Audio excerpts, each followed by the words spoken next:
Welcome to The Pestle, reviewing and breaking down movies to look for insights into the movie-making process. Hosted by Subscriptions. Movies, music, software. Why own anything when you can rent it forever? Now, let's dim the lights and start the show. Welcome everybody to The Pestle. Today's show is brought to you by Tanaka Arena, hosting a killer show every Friday. See who's performing next at Tanaka Arena. Welcome everyone to The Pestle. I am Wes. And I am Todd. And we're filmmakers.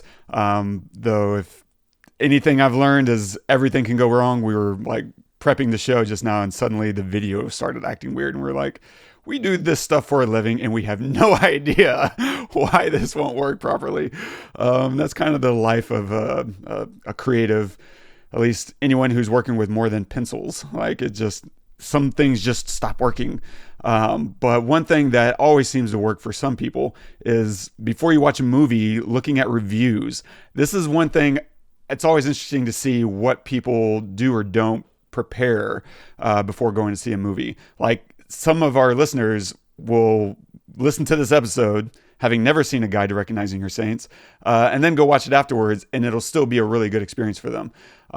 In that same vein, I cannot do that. Like even review sites, I don't watch. Like I never know if something has a 95% fresh rating on Rotten Tomatoes. I kind of just want to go, and if I can even avoid watching a trailer, even better. I go in complete surprise, and still, I can appreciate, like, sometimes I do want to, like, I'm waiting to see the Metropolis trailer, for instance. Like, I do want to see that. Like, I'm really excited to catch that on a big screen, and just see a glimpse of what Coppola, has in store for us. But otherwise, I generally, like, even if I'm going to a movie and I see my buddy on the way out the door, sometimes he'll ask, what are you going to do? I gotten to the point where I don't tell him anything. I was like, oh, I'm gonna go see a movie. I'll see you later. Bye. And I just gotta get out because there's this thing that happens where I'm like, oh yeah, I'm gonna go see a guide to recognize it. Oh, bro, yeah, I've been hearing like people say it sucks, or it's like I don't want to know that a movie I'm going into is being weighed so heavily one way or another. As opposed to if I'm walking out and if he were to just say, oh, let me know how it goes. Cool. I will. That'll be, I don't know. Are you impacted by that? Do you like to see a review before going to the movie, or do you avoid them, or do you not care at all one way or the other?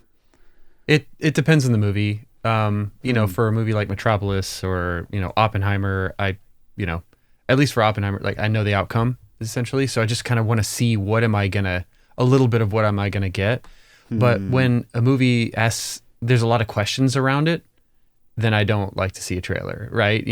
I just want to be surprised about things because I feel like so many, not all trailers, but so many trailers just give a lot away. They, even if they don't mean to, they just, some, like for example, just showing somebody defeating somebody else. Well, now when I see that scene, I'm gonna know they're gonna get out of it, even if I kind of know anyway.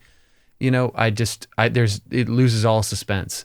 In that moment. So yeah, I try that. And then it's hilarious because every time I ask, oh, like at work or something, or with a friend, what are you doing this weekend? I'm going to go see a movie. What are you seeing? I'm seeing blah, blah, blah, blah. Oh, what'd you think of that? I'm not going to tell you because if I like it, that's going to influence, if I tell you that I like it, it's going to influence how you see it. If I tell you I hate it, it's going to influence how I see it. If I tell you that it's lukewarm and okay, it's going to influence how you see it. It's the same thing as looking at a review, even more so because I'm telling you, actually telling you in person what I think. So I don't tell anybody anything about what I think about a movie. Especially if I care about it, I would say, if I don't care about it and it's like really bad, I will say that is a terrible movie. Do not go see it. Cause I don't want you to waste, $20, $30, on popcorn and everything to go see a movie that really actually sucks, that you could wait till it's streaming. But at the same time, I probably still won't tell you. So I'm of the same subscription as you there. Yeah. And it's gotta be tricky as a filmmaker because once you get into distribution, the marketing is usually out of your hands. That goes into a whole other department that you can't tell them, don't put that third act stuff in there. Like, hold that back. And they're just like, we just need to sell tickets. We need to make sure this thing makes money.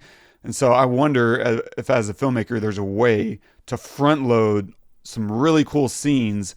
That way the marketing department is never tempted to go deep into because, if you're seeing stuff in the trailer from the opening scene and then you get to that in the movie, suddenly it's like, well, I don't really know where this is going anymore because everything I thought I knew about the movie, they just blew through it in the first 15 minutes. So what now? I wonder how many filmmakers, have learned to play that game a little bit more of, hey, you know what? We're still going to have some really cool stuff. Like Cloverfield, I thought did a good job. 10 Cloverfield Lane did a really good job of, like, you don't really know what's going to come because the premise is so strong that they don't really need to do too much more advertising. They can hold back and still get people in the seat. Or whenever you see J.J. Abrams, directed or produced this film that isn't established IP, for a while, it was like the whole point of it was to show up because you didn't know what was going to happen. And that's a really cool marketing angle too. And depending on what Nolan's doing, his stuff has a lot of that effect too. It's like, we don't know what Tenet's going to be, but we're going to go see it because we know it's going to be a ride. And that's a hard place to get to as a filmmaker, and even probably more difficult place to get to as a writer to figure that, I don't know, finger puzzle, finger trap out. It's like, how do you work around this? I don't know, but it's a tough trick to sell tickets without ruining the entire experience. Yeah, I mean, you just have to. I don't know. I feel like I can make a pretty good trailer. You just have to like put people in scenarios and don't let them out.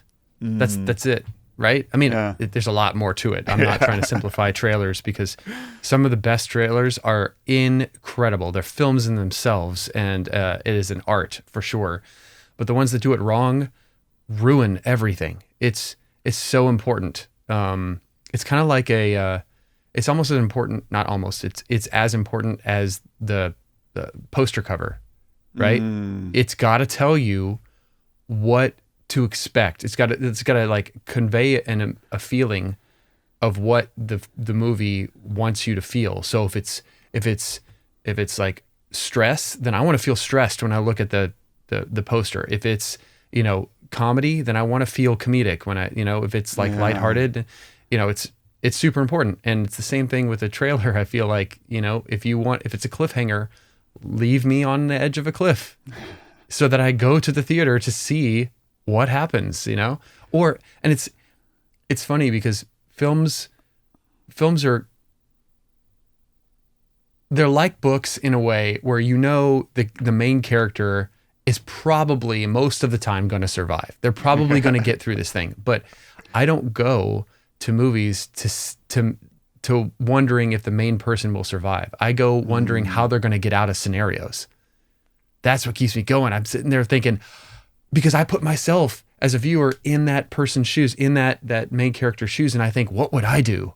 Yeah. And then they get out doing this certain thing, and I'm thinking, I would have died instantaneously. I would never have thought to do that. But the next time I'm in that situation, I'm totally going to jump off that rock and I'm going to do a half gainer, and you know what I mean? Yeah.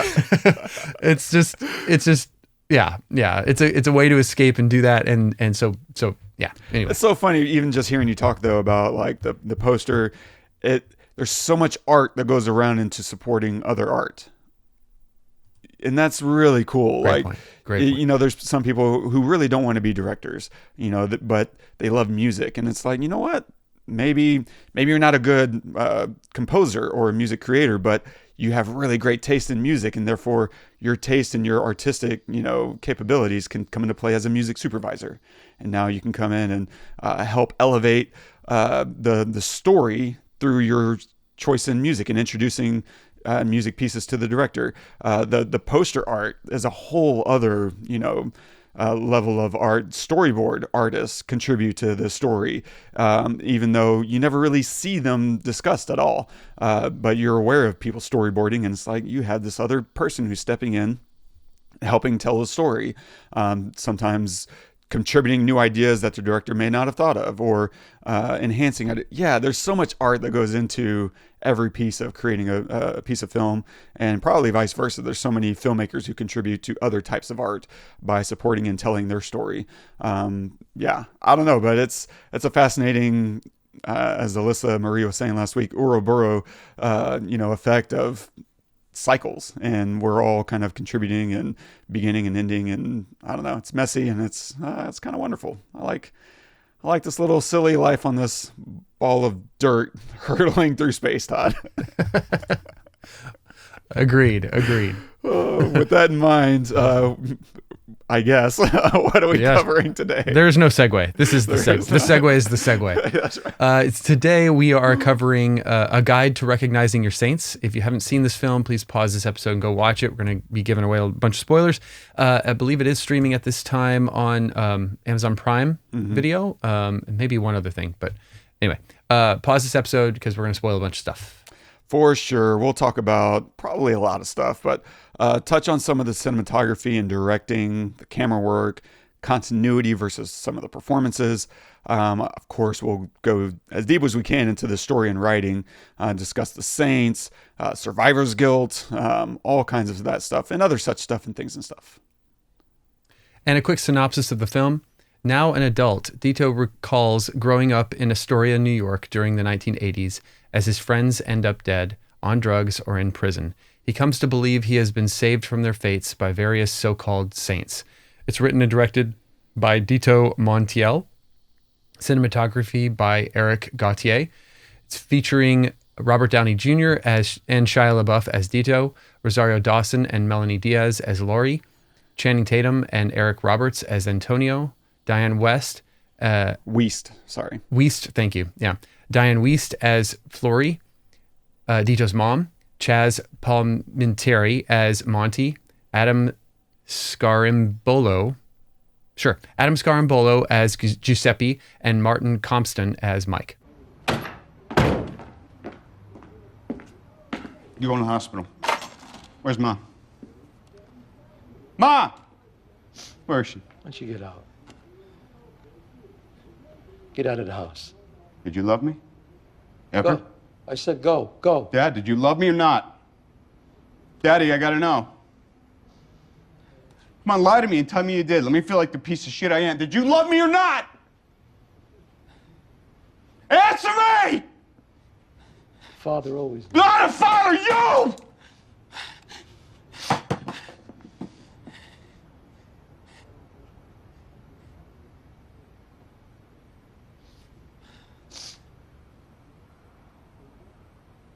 Of course I did.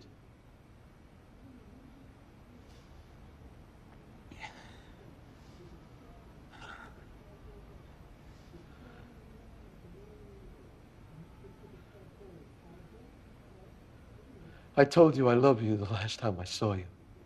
Ooh. Holy crap. Yeah. We don't really get to see Robert Downey Jr. play these kind of parts often enough. But I definitely want to hear your thoughts about this whole experience. I totally forgot almost everything about this movie until I hit play, and then suddenly it hit me all like a rock from the opening scene. I was like, oh God, and then this, and then this. And then it was just a lot. But all that aside, how good is Channing Tatum in this movie? Amazing. I've always thought he's a really great actor just because he did what is it? Oh, Step Up? Or whatever. Just because he does all those Mike dancing moves. Yeah, Magic Mike and stuff. That was my introduction to him. And so my first thought was, okay, he's a kind of like a one trick pony kind of a guy. But then you go look at everything else he's done and it's so good. He's such a good actor. Anyway, fantastic. Everybody in this film is amazing. I was so surprised. I didn't know what to expect. I'd never even heard of this movie before. What was it that made you suggest it? that I think this is one of those unsung films no one discusses. It never pops up on lists, and yet it's star-studded. You got Dianne Wiest in the supporting role, Dude, out of what? left field. Like, she is just this quiet powerhouse that just pops up on the fringes of the frame, you know. And everyone, and Channing Tatum is just incredible. Robert Downey Jr. Like, the cast is bonkers, just bonkers to me. There's only maybe one role or two that doesn't have like a star-studded name behind it. And that would be Giuseppe as a kid, obviously, and then Nerf as a kid and adult. I don't know those actors, but they're still absolutely killing it. Everyone is on fire. And so, yeah, I think that combined with, I love New York stories, especially period pieces. And I really just remembered enjoying their childhoods and seeing them all together. And there was a fondness. I couldn't remember anything. And maybe if I did, I probably wouldn't have done it because it just wrecks you. And I will say, I watched this twice last night and was just destroyed. And then I watched it again this morning, and that actually took the edge off. A second viewing actually brought me back up.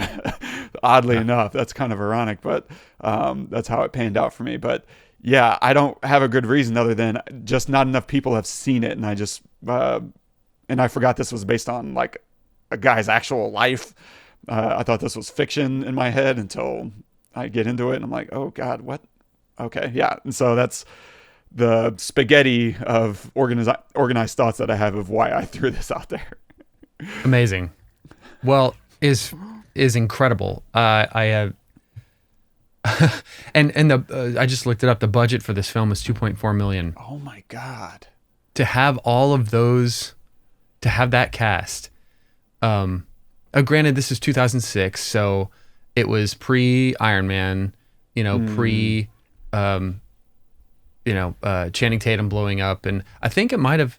I can't remember when Transformers came out, but it might have been pre-Transformers. Yeah, I think you're right, because Transformers, I think, was still another 1 or 2 years off. Yeah, it was like 2007, 2008, something like that. Anyway, so this is like before they had all of these characters had their big, not all of them. I mean, Wiest and Chazz, Palminteri, which, holy crap. I mean, like, just the way the casting is fantastic, obviously, for obvious reasons. Yeah. We know now, 20 years later almost, good job picking these people because they blew up. But I'm sure that, that Wiest and Chazz did it for next to nothing, obviously, with that kind of a budget for this. Yeah. But that just goes to show you can make a great movie without spending $150 million. I mean, you look at all these blockbuster films and you're just, and even my wife, she says all the time, she's like, why does it cost so much damn money to make these movies? And, of course it's expensive to make a movie. It's always going to be expensive to make a movie nowadays, unless you truly do no CGI, you're telling a personal story, that doesn't require, a lot of effects. You're doing, like fewer scenes and fewer, like whatever, and you have people doing you favors, sure. But it takes a lot of people to make a movie. So I understand. But when 70 million of it is just for the actors, like, oh my God, what are you doing? You know what I mean? Where are we going with this? It's almost a non-starter. I mean, you think about it and you have, and I'm just going on this tirade for just a second. I'll get back to the movie. But you think about it and you think of, okay, let's say it costs $150 million to make a big blockbuster movie. Well, it doesn't only have to make $150 million to make its money back. It's got to make way more than that. They spend 50 to 100 million on advertising, and that's probably just in the US, like, not to mention worldwide. And so in order to make your money back, you have to make probably double what you spend to make the movie. Yep. And it just balloons like really quickly. And so for a film like this, and granted, okay, I'd never heard of it before, and it's been 15 years or so, and so that might tell you something. Maybe the advertising or the marketing wasn't on point for it, or maybe they didn't have the budget to do that. But this is a movie that just will not stop. The whole time I'm stressed out when they're all together in the house and they're yelling at each other, but it's all loving, it's all like, oh, what are you doing? Yeah, come here. Why are you leaving? You're like, what's going on? How you been? You don't come around anymore. Like, what's going on? Like, and it's stressful as hell. And I was watching it thinking, oh my God, can we please just go to another scene? But I know that's the point. Mm-hmm. I know that's what they're used to. And he's trying to bring you into his world of what it's like, so that you are accustomed to it, so that later on when he decides to leave, you are accustomed to it, but you do want him to leave. You want him to get out of that. So it stresses you out on purpose. It just is a great testament for bringing you into somebody's world in all the ways. I mean, experiencing Giuseppe's death was, my jaw was on the ground. I did not expect that to happen. I mean, I saw it coming. It gets on the tracks and you're thinking, oh, I know what's coming, But then I thought he was going to get out, and it was just, But they set that up pretty well for me, because earlier he had done the whole knife throwing thing, and you're thinking, oh, is he going to hit somebody with the knife? And he doesn't. He doesn't hit anybody with the knife. Everybody's okay, But you can tell he's just like a risk taker, and he doesn't care, and he pees in trash cans and walks around naked, and he just does these weird things, but he's always fine. So there was a part of me that thought he was going to get out of that, and he didn't, and my jaw was just on the ground, and Channing Tatum's reaction, the way that he played that whole thing was so adhered to the character so well. He cannot show love. He cannot show that he cares for Giuseppe, even towards the very end. There's only a couple of moments where he says, get out. Every other time he's like, I don't fucking care. You stay there. You stay there. Almost the whole time I kept thinking in my head, stop saying to stay there. Tell him you want him to get out. Tell him you love him. You want to get out. Tell him. And he almost never did. He did, but then he told him to stay. Like, I don't care. You stay in there. No, get out. Come on. The train's coming. Get out. I don't care. You stay there. And it was, and then Giuseppe tries to get out, and then he falls back in, and then the train comes. I love they stay on him while the train is passing. They don't cut away. They just lock on him, and his reaction, you can see it through the train. You can see the I can't believe what just happened, and I don't know how to react kind of moment through the train. Why cut? You don't need to cut. You don't need to go on the other side of the train. Keep it broken. Break this connection with him, because now he's broken. From now on, he's done. Things like that are just throughout this entire movie. The scene where and I'll just say this, I'll stop. Where Shia LaBeouf is in the bathtub, and Chazz comes and tries to hug him, keeps trying to hug him, and he's like, "Don't effing touch me! Don't effing touch me!" And he's like, "Don't you talk to your father?" Like, you cannot script that. Yeah. I guarantee, like, probably if we had the script in front of us, it would say the Monty tries to hug Ditto, and Ditto won't let him, or something like that. It's probably like a few lines. He keeps trying to hug him, he won't let him. He yells at him. I'll bet they just did that. That's what it felt like, at least. That did not feel scripted at all. That wouldn't surprise me. You might very well be right, but to the extent that, let's say it is written, let's say the entire scene is written just like that, for the sake of argument, sure. That would have only come through him recalling exactly what that moment was for him in real life. Yeah. It's too real. To your point, it's just too real. Either it's exactly what he experienced and he just recalled it, or they recreated their version of it and that's what came out. But either way, it's so authentic, because God, Chazz Palminteri is just writing this incredible line of anger and love. And as soon as he catches himself getting anger, he pulls it back down and he tries to love him, and then he gets rejected, and then he goes back to angry and then pulls him. It's this crazy tug of war that's so authentic to the human experience. Yeah. Yeah. Great point. And that scene is the scene he recalls when he says, "The last time I saw you, I told you I love you." You know, and you feel for Ditto because he sees what's around him. He knows, look, he knows his dad cares for him, but he cannot see it. And so because he can't see it, he runs from it. And he runs from everyone. And in the end, Robert Downey Jr.'s performance right there in that scene that you showed was just fantastic. He talks over Monty at one point. And I love that they keep that, because that's a conversation. That's what would happen, you know? Anyway, bottom line, fantastic film. This is an exact example of how to make a freaking amazing film on a low budget. I mean, you know, $2.4 million is not a little bit of money, but it is when you're talking about making a feature film. Yeah. So with just incredible star-studded cast, utilizing them in, not overusing them, right? Like Dianne Wiest is used the perfect amount. Yeah. So that in the end, when she sits down with Ditto outside and she's talking to him, it is super impactful, because she hasn't had to be impactful the rest of the film. It's just, she's there. She's just always there.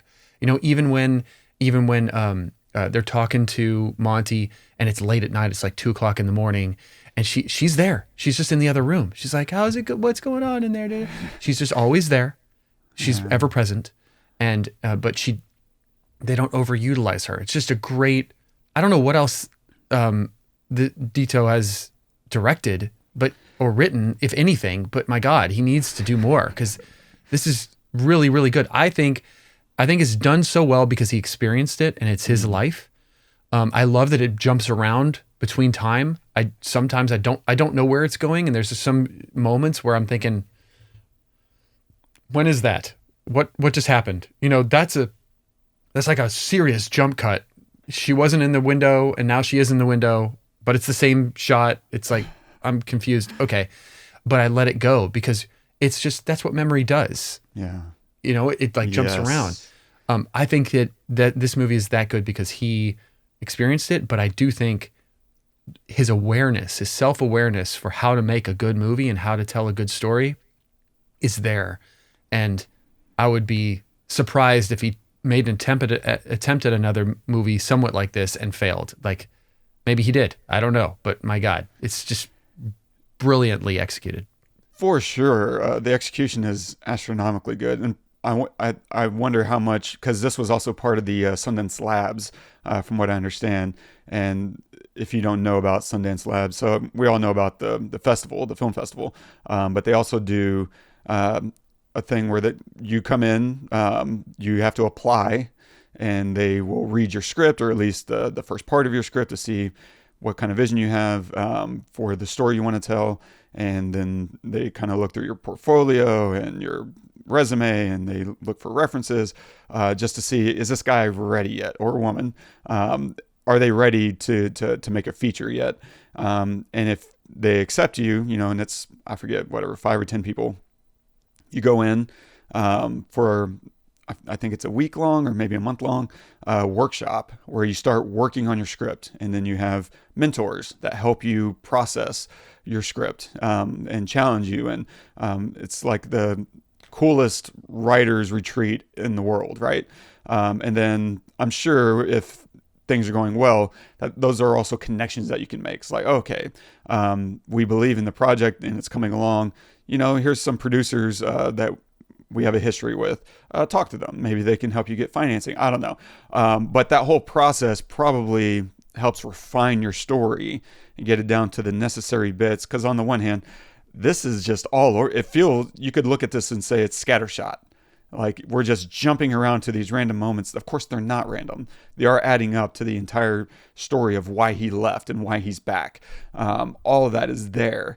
Every moment I feel like is utilized because it's a tight, whatever, hour 40, hour 45 runtime. Like, it's not wasteful. Every moment you can feel something, whether it's regret or resentment, excitement, frustration. Like, there's so many emotions, and every scene is playing to the hilt on one of those emotions.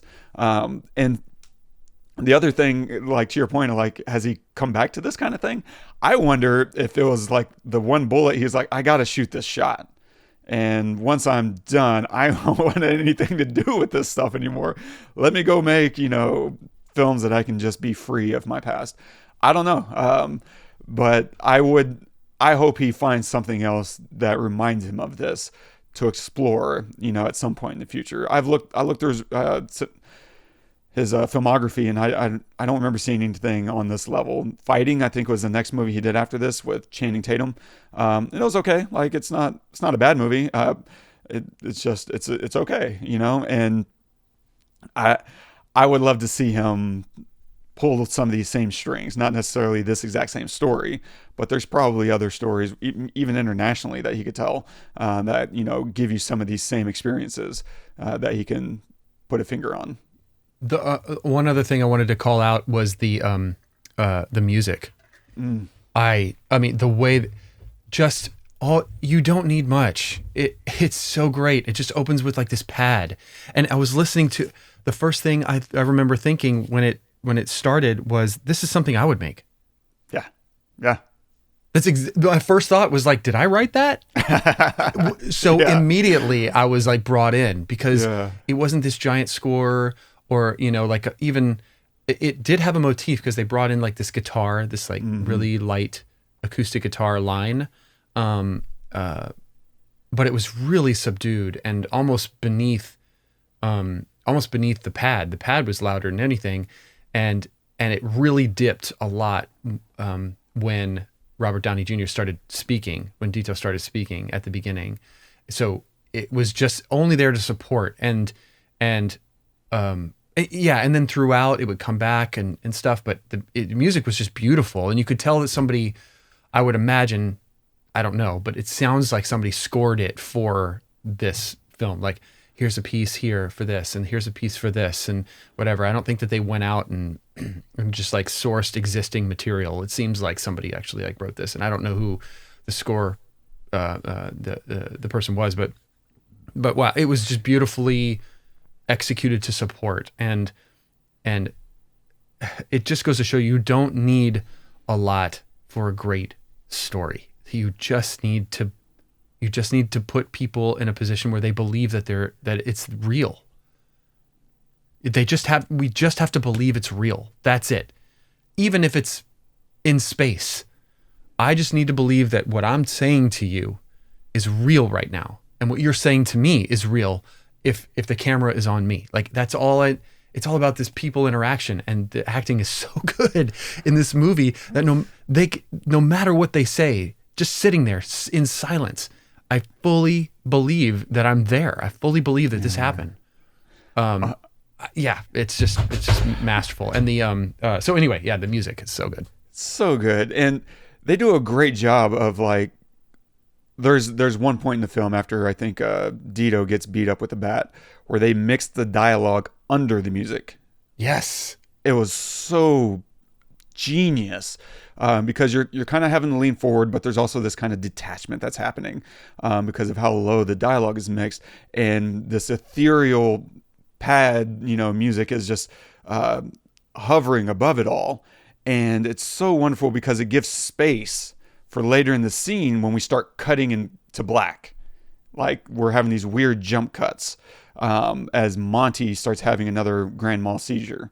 And yes, it's so discombobulating and disconcerting. And you can't help but feel even more deeply.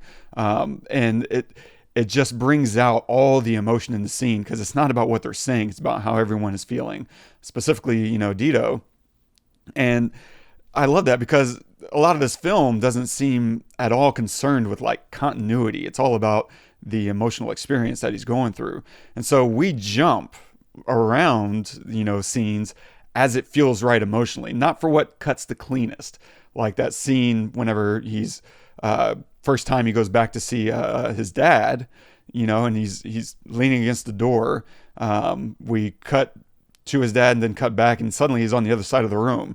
Like, we just missed some serious movement, and let alone enough time to see that movement happen. But it feels right. it feels emotionally right because he is heading towards the door. So you know what? We'll just jump to that point because he is disconnecting. He's ready to go. He's giving up. This is childhood all over again. And it's just so well done. And the camera work is so loose and allows for this kind of crazy cutting. And the performances play right into it. They're all messy. And I can imagine some of these sequences, editing the audio must have been a nightmare.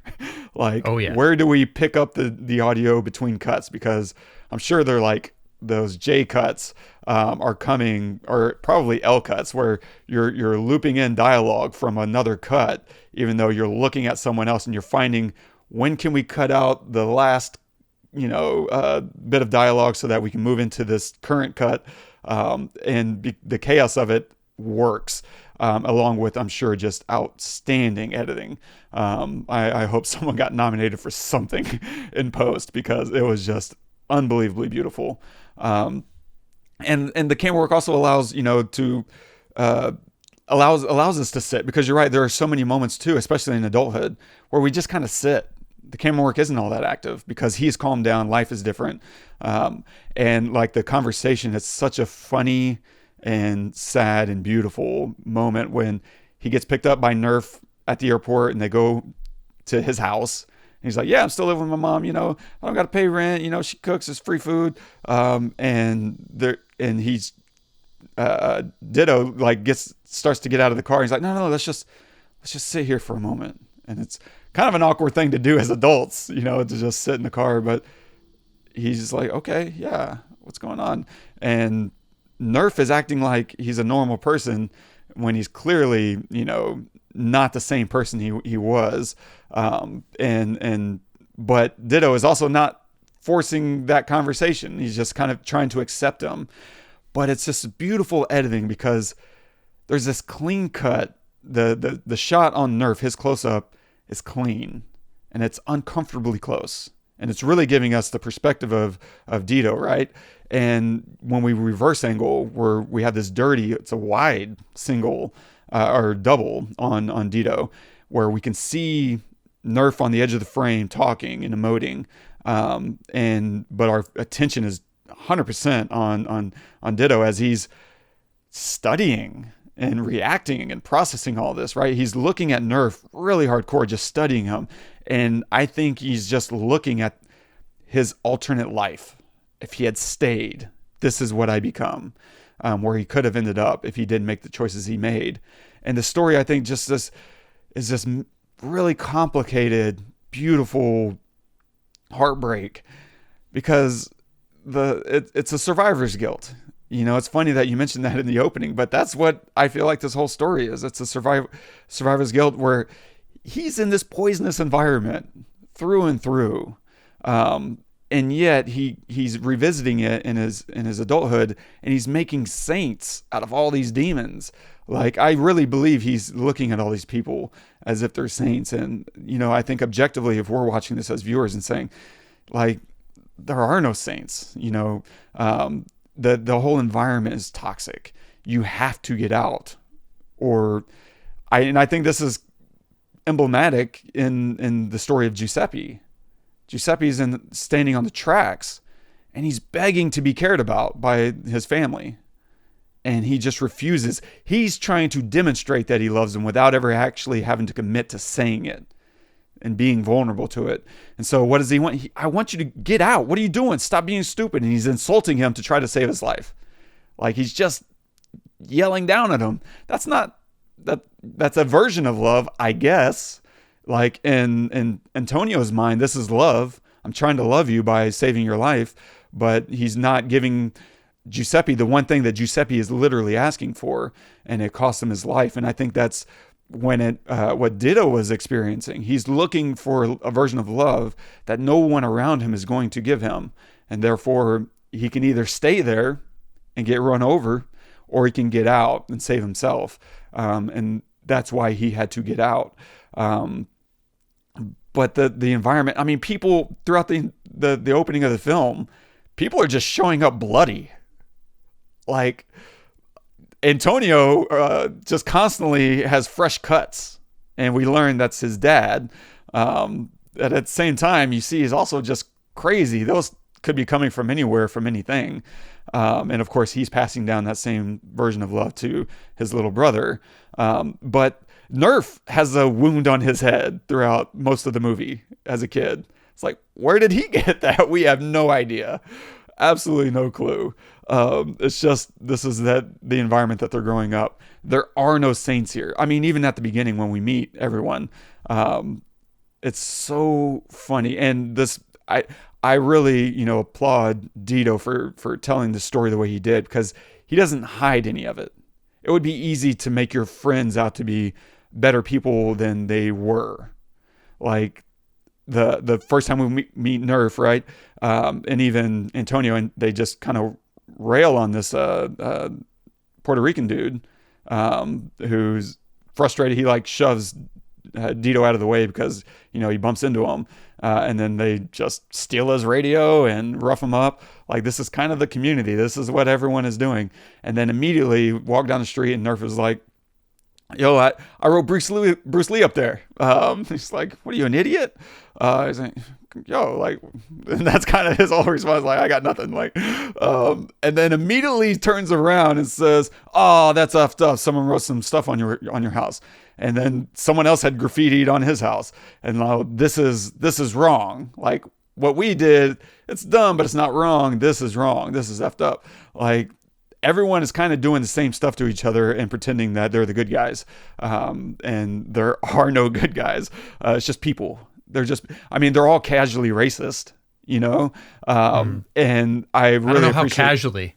Yeah, it's outward. Openly racist. They're openly, but I just mean casually, like it's just life to them. Like they don't. Yeah, it's just they treat it super casually, and it's not a serious thing. Of course, Puerto Ricans, N-bombs, and it's just left and right. And I appreciate him including that stuff, because that was the reality of his of his childhood. And I think it's also kind of symbolized in the subway whenever they're doing the dog walking thing and going through the gate. There's that woman off to the edge of the frame who's trying to hand out pamphlets. And what does the dog walker guy say? He's like, "Thank you, ma'am, they're okay."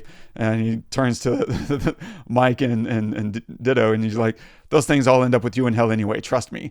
And I feel like that's, again, kind of reinforcing this whole idea that this is all leading to hell and leading to bad things if you stay here.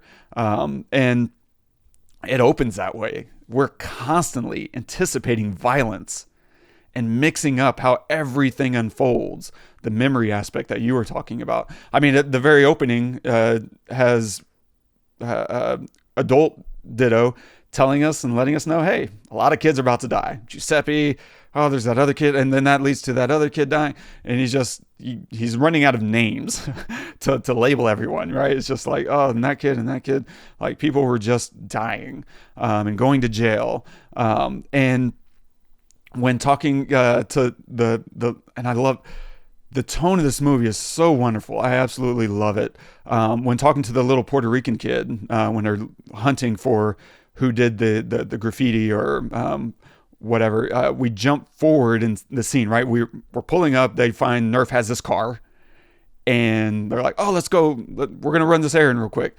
And they pull up at night. This little kid just hanging outside. I don't know, drawing on the ground, and we suddenly start jumping around within the scene as the scene is unfolding. And it's just brutal by making you anticipate something is about to happen, right? Are you freaking out of your mind? Cut. And everything's calm. We're walking up. And it's just screaming, yelling, and then cut to calm and we see it all building up. And it's just like you said, you're feeling anxious, you're feeling anxiety, because that is exactly what he wants you to feel, and not to expect whatever's happening next. And I love that approach of making, because that's how memory works.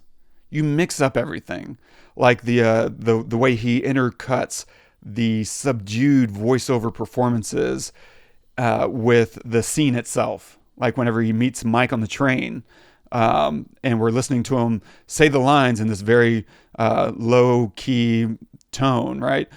Hey, my name is Mike. Hey, my name is Mike. And it's just, that's how memory works. You don't really always remember exactly how something happened. So there's these different versions are floating around in your head.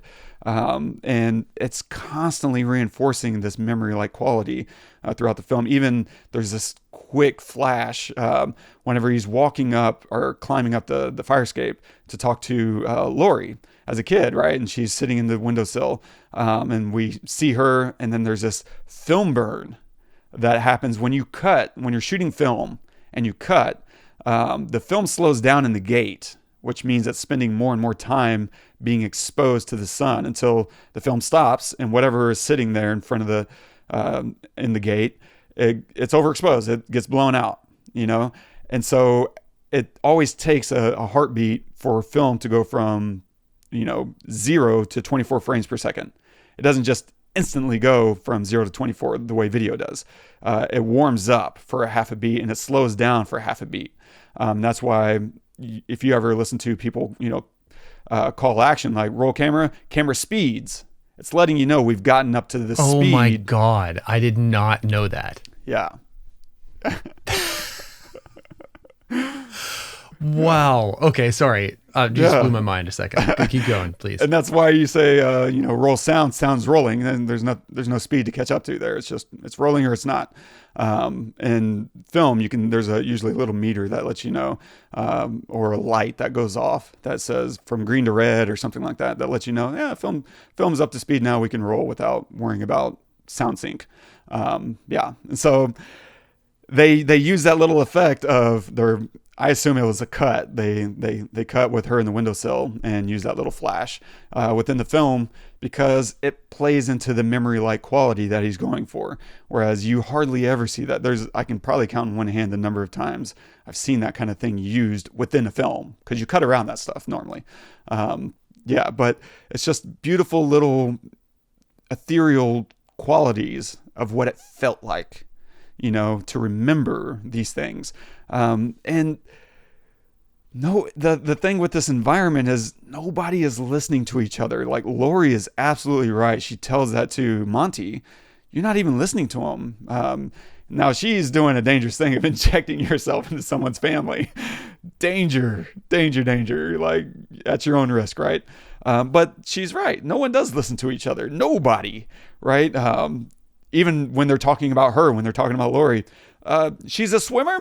He's like, no, she just works at the pool. What kind of swimming does she do? Is she like one of these? She run laps. She's a swimmer.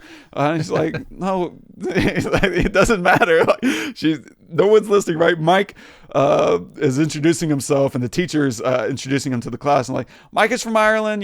Make him feel welcome. He's here, and he wants to read a poem about being in America.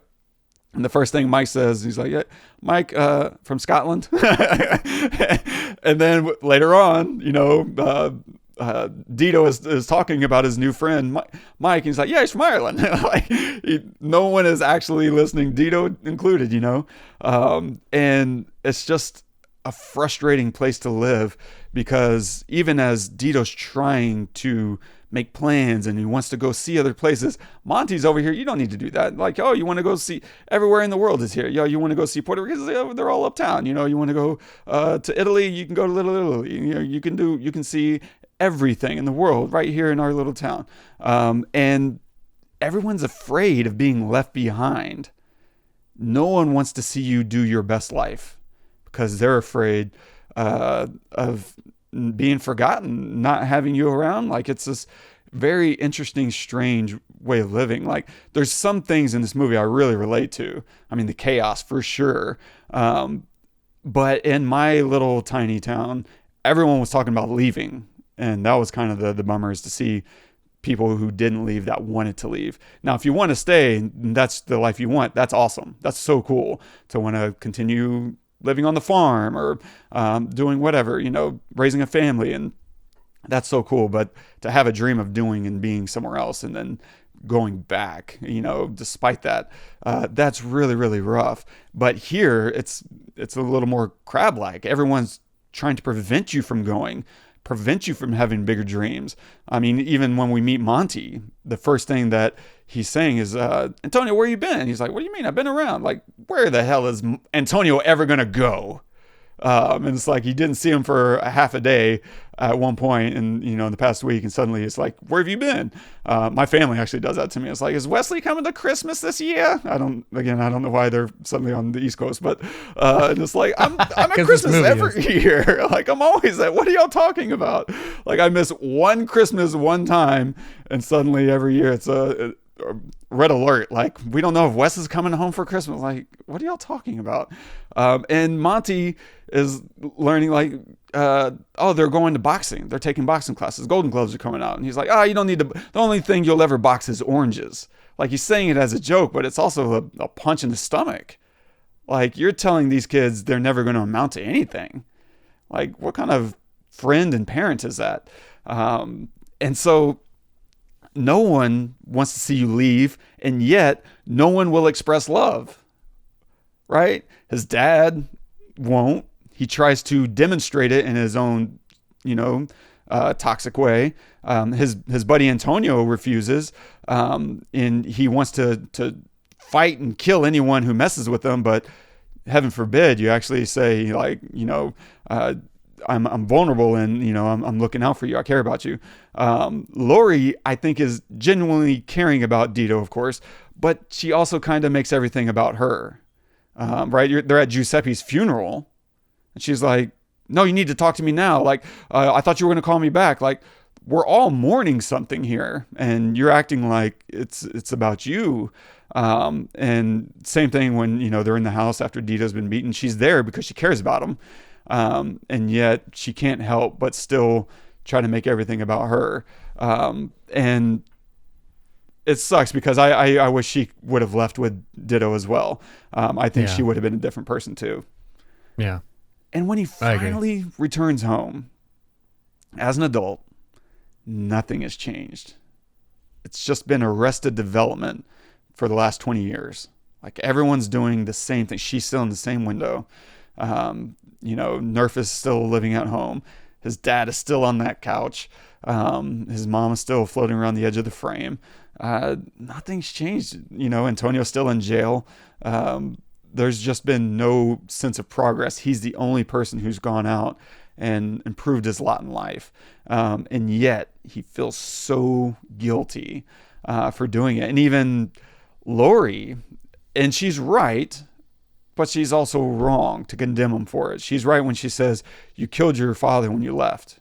He's been dying for the last 20 years waiting for you to come home. And sure, I'm sure Ditto could have come home and, try to make himself known and understood. But at the same time, would it have changed anything? Probably not. But it's probably worth also just making a pilgrimage every 1 or 2 years back home, checking in with your mom, who loves him and has never judged him.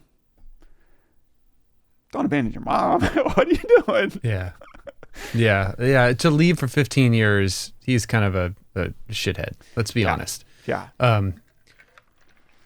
Just to speak for a second about his dad. As the actor, I bet this is probably a really interesting role for him to take, and for scenes like the one in the bathroom.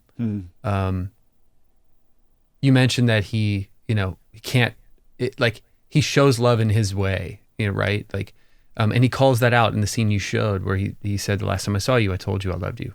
And it's true. And so while he had to get out and he had to leave, and he did the right thing by going, and he should have come back, whatever, he knows that the moment that he comes back, he's just going to get berated.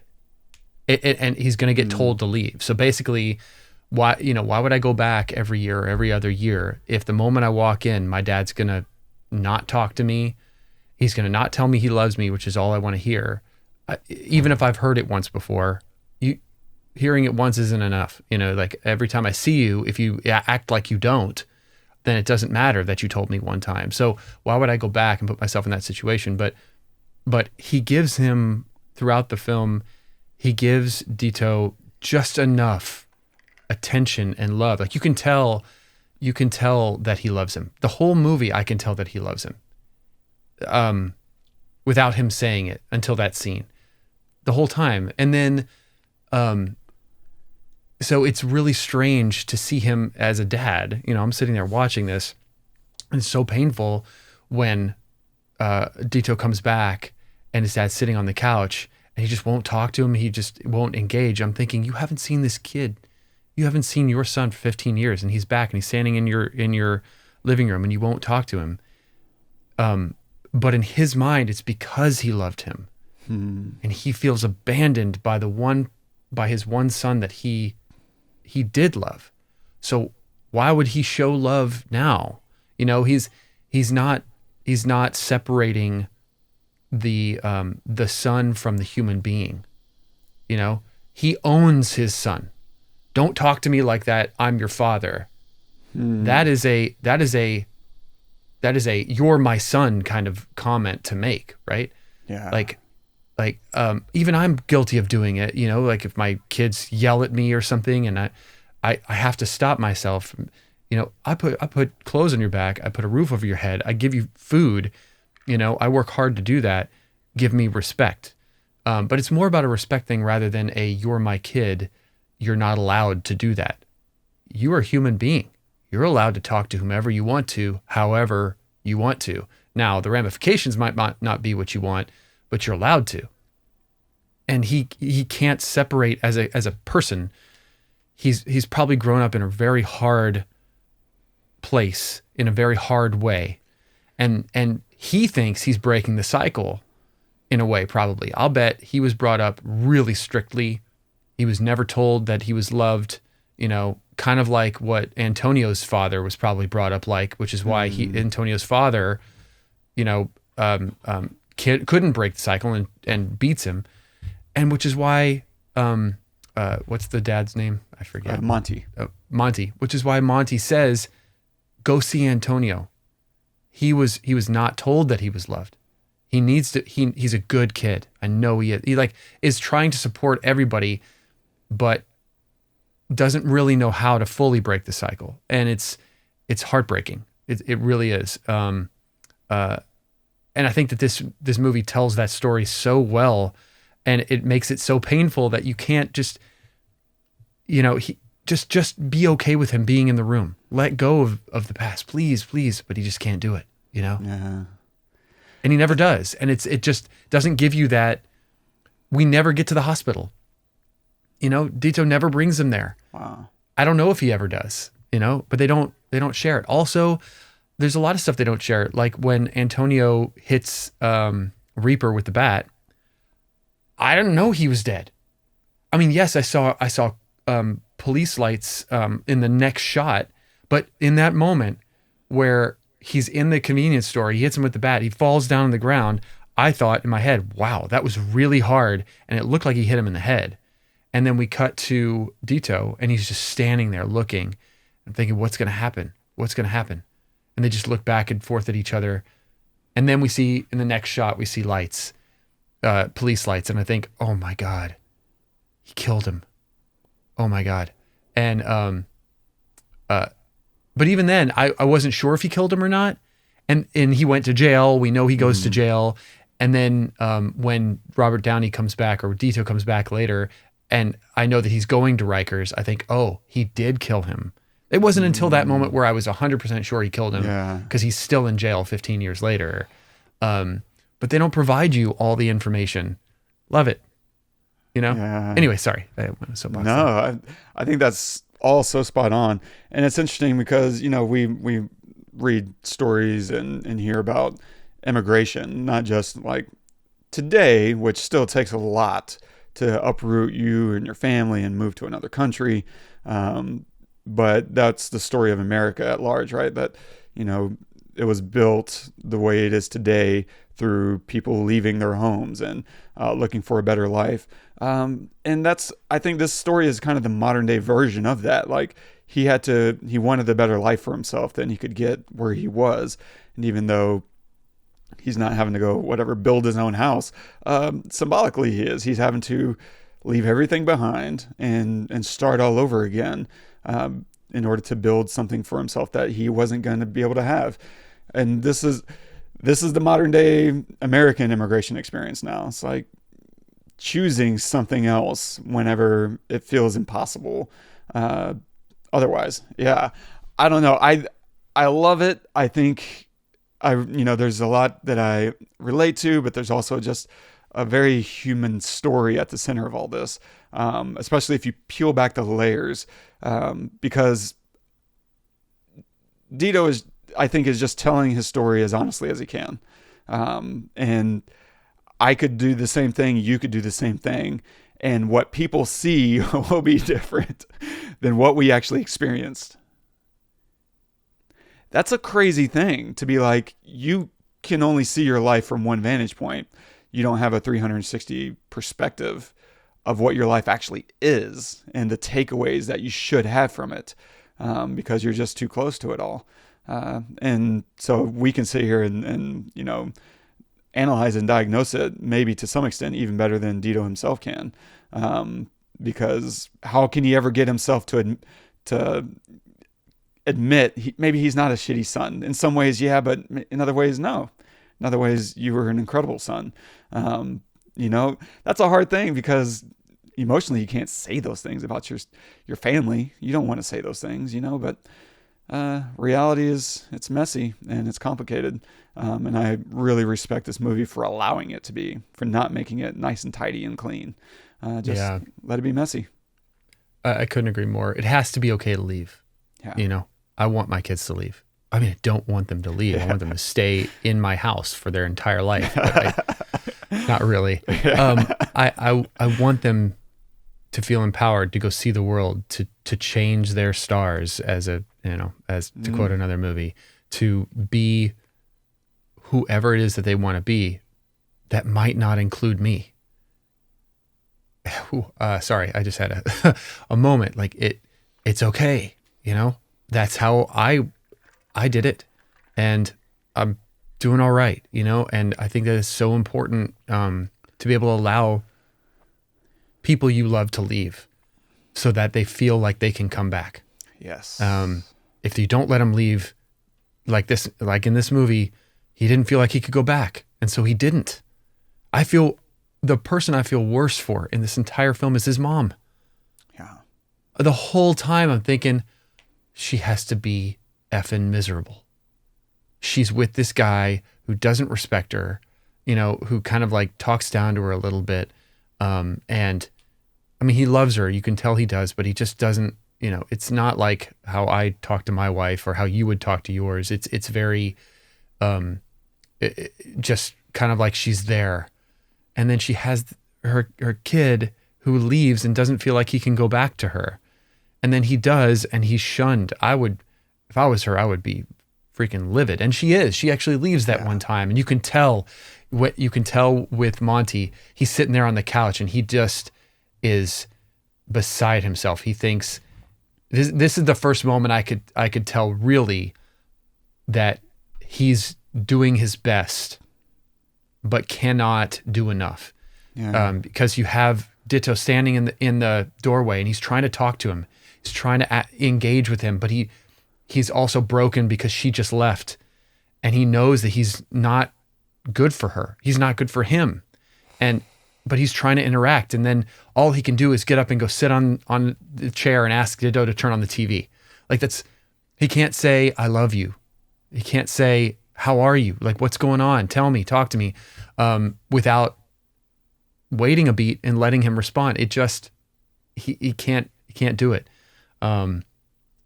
Anyway, yeah, it's heartbreaking, but I think he did the right thing by leaving. It would have been, as a son, he probably should have gone back at some point sooner, but I'm not totally sure what brought him back. Was it because, his mom called or something and said, hey, come bring him to the hospital because he won't go or something, right? At the beginning. Mm-hmm. Right. It's such good storytelling. Because you don't get that throughout the rest of the time. You just know that he's trying to bring him to the hospital, but I'm not reminded that his mom called him. But yeah, and you have Wiest why not show her at the very beginning of the movie? Yeah, that's true. Right? Right? Let's show her it. Let's use this as like cannon fodder for the rest of the film. Oh my gosh, she's in this movie. I got to watch this movie. You know, she is the impetus for the entire rest of the movie. Right? Yeah, It's great. yeah. Anyway. Wonderful, dude. I'm so glad you had a good overall experience. Obviously, I a really did. rough one, but that's freaking awesome. I'm grateful for that. Yeah. So wonderful. Oh man, nice. What are you going to recommend today, sir? I'm going to recommend another Shia LaBeouf film. I think he's done a lot of great stuff. Whatever he's in, he's really good in. It's wonderful to see him in a role like this. I think he's best in roles like this. Obviously, he's known for other roles like in Transformers and stuff, and even in those, he does a great job. He's just very, very present, and he like knows himself. So I'm going to recommend Peanut Butter Falcon, which I can't believe we haven't recommended before. But it's such a great performance by him, a great choice of film by him, and just a really fun and beautiful movie. So yeah, Peanut Butter Falcon. Dude, awesome. I'm going to recommend City of God. If you haven't seen this, it's a film set in Rio de Janeiro. You did City of Men a month or two ago. I couldn't believe that no, you recommended it. City of God. God. Oh no, today you recommended it. Yeah. I just put it in. And so City of God has a lot of overlap with A Guide to Recognizing Your Saints from the standpoint that it's based on true story, and it's brutal, and it's unflinching, and I really respect it. And it's just an incredibly well-crafted movie. So highly recommend City of God if you haven't seen it. And stay tuned for next week. We're going to take a break and just go see some escapist fun. And so we're going to take a look at Alien Romulus. Hopefully, it's a good time. That's all we really need out of that. And stay tuned for that. If you're enjoying the show, don't forget, subscribe, drop us a review, leave us a note, something you want us to cover. And if you want to comment on this episode in particular, you can do that at thepestlepodcast.com/a guide to recognizing your saints. Longest URL. The longest ever. And our quote of the day today is so good. From Marcus Aurelius.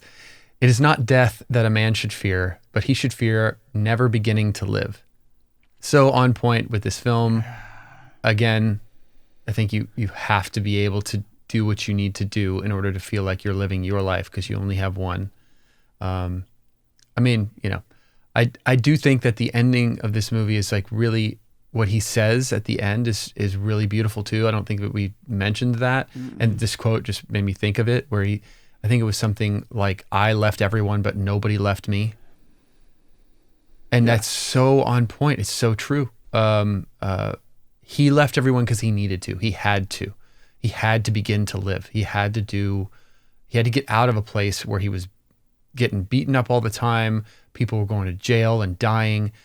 You need to get out of that no matter what. But the people that were his quote unquote saints were there when he went back, to their own detriment, mind you, Laurie's still in the same window, and everything, but she doesn't seem miserable. No, she has a kid that she loves, and she's making dinner for him. And yeah, she doesn't have, a husband or anything. Who cares? Doesn't matter. Like, she's still doing her thing, Yeah. So anyway, yeah, that's just beautiful. Yeah. Good quote. So good. And even as you're talking about that last line, that's the only way I've ever thought about it until you talked about it, which is the other way now is they never left him in his heart. Like, his life is a result of them. Even this movie that launched his career, it's a result of everything that he experienced and all these people that were a part of his life. So as much as it pained him and as rough as it was growing up in those conditions, it also led to something better on a whole other level. And that's got to be worth something as well. They may have felt that he left them, but, and he did, but at the same time, they never left him, on another level, that he's never forgotten them. He's never tried to forget them necessarily. He just tried to make his life better, and that's okay too. Yeah. And just because his father wasn't perfect doesn't mean he wasn't there. He was there every day. Yeah. You know what I mean? And unfortunately for Antonio, his father was there every day. Not hardly a saint for him, but his dad was there. His dad gave him food. His dad gave him shelter and clothing. He wasn't the most loving, outwardly loving guy, but he was. He was. I mean, I've seen so many films and so many stories of like dads being total, like really bad, really not present, even when they are there. And it didn't seem like that for his dad. So I think he's recognizing his dad in this film in a way that he's trying to be honest, but at the same time being honest and real, which is two different things. I feel like it felt very real at the same time. So yeah, great quote, great extension to this film. Yeah. Nice. Awesome. This is so great. I'm so glad you recommended we do this film. I've never seen it before or heard it before, and it was just a hard thing to watch, but in the end, kind of really beautiful story. And I love that it didn't have a giant budget, and I love that they did something really special with a bunch of huge actors now that were not at the time. Like, that's just a cool little. It feels like a time capsule. Yeah, it really does in so many ways. You know what I mean? Yeah, exactly. So many ways. Anyway, thank you guys for joining us. Hopefully you liked this episode. I know I had a great time. Please subscribe to the podcast. Listen anytime we release anything. It all helps. Review us. Share us with your friends. If there's a film that you'd like to see us pick apart, please recommend it. Who knows? Maybe one day we will cover it and we'll give you a little shout out. Who knows? Yeah. Until next time, I'm Todd. I'm Wes. Go watch some movies. Yo, Dito, you rock with disco?